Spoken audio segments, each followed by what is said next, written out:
మర్కుక్లో KCR cup cricket tournament మాజీ ముఖ్యమంత్రి కేసీఆర్ జన్మదినాన్ని పురస్కరించుకొని ఈ నెల 5వ తేదీ నుంచి కేసీఆర్ కప్ క్రికెట్ టోర్నమెంట్ను నిర్వహిస్తున్నట్లు బీఆర్ఎస్ పార్టీ మండల అధ్యక్షులు కరుణాకర్ రెడ్డి తెలిపారు.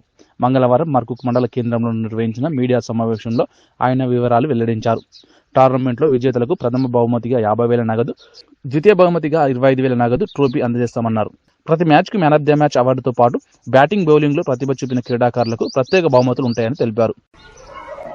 ఈ నెల ఫిబ్రవరి 17వ తారీఖు తెలంగాణ తొలి ముఖ్యమంత్రి, తెలంగాణ సాధకుడు, తెలంగాణ జాతికి చెందినటువంటి కేసీఆర్ గారి జన్మదినం పురస్కరించుకొని మా మర్కుక్ మండల కేంద్రంలో ఫిబ్రవరి 5 నుంచి 17 వరకు క్రికెట్ టోర్నమెంట్ నిర్వహించడం జరుగుతుంది.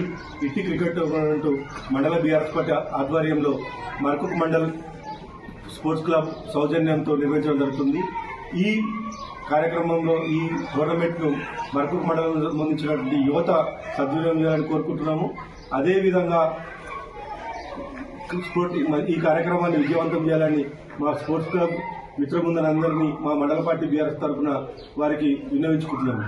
అదే ఇంకొక కార్యక్రమం ఏంటంటే, ఈరోజు మండలంలో జరుగుతున్నటువంటి అభివృద్ధి కార్యక్రమాలు అంటే గత బీఆర్ఎస్ పాలనలో ఏ విధంగా అయితే మండల వ్యాప్తంగా ఏ సర్పంచ్ ఉన్నా అంటే పార్టీలకు అతీతంగా సర్పంచ్ చెప్పి కార్యక్రమాలు చేయడం జరిగింది. ఇప్పుడు ఈ కాంగ్రెస్ ప్రభుత్వం వచ్చిన తర్వాత వారు ఏ పథకాన్నైనా వారి ఇంటి పథకంగా భావిస్తున్నారు. అది తగదు.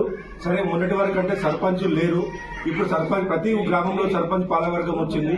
అంటే గ్రామానికి పదమూడు సర్పంచ్, గ్రామానికి పాలకవర్గం ఉంటుంది. కావున దయచేసి వీళ్ళు ఎటువంటి బేచజాలు అవ్వకుండా కాంగ్రెస్ పార్టీకి మేము వినియోగించుకుంటాం. అదేవిధంగా మండల అధికారులకు అంటే మండల పరిషత్ అధికారులకు కానీ అందరికీ మేము వినియోగించుకుంటాం. ఒకటే అంటే మొదటిసారి కాబట్టి వినియోగించుకుంటున్నాం. దయచేసి మీరు ఏ కార్యక్రమమైనా పార్టీలకు అతీతంగా ఏ పార్టీ సర్పంచ్ ఉన్నా సరే మీరు మొదటగా గ్రామ పంచాయతీ పాలక వర్గాన్ని ప్రథమ పౌరులైన వారిని సంప్రదించాలని కోరుకుంటున్నాం. ఎందుకంటే జరిగిందని అంటున్నాం. 2-3 గ్రామాలలో ప్రొసీడింగ్స్ కాంగ్రెస్ వాళ్ళు ఇంటికి పిలుచుకొని ప్రొసీడింగ్ జరుగుతుంది. అంటే ఇది కాంగ్రెస్ కార్యక్రమం కాదు. మీరు కాంగ్రెస్ పార్టీ నుంచి డబ్బులు ఇవ్వట్లేదు. దయచేసి మీరు తెలుసుకోవాలి.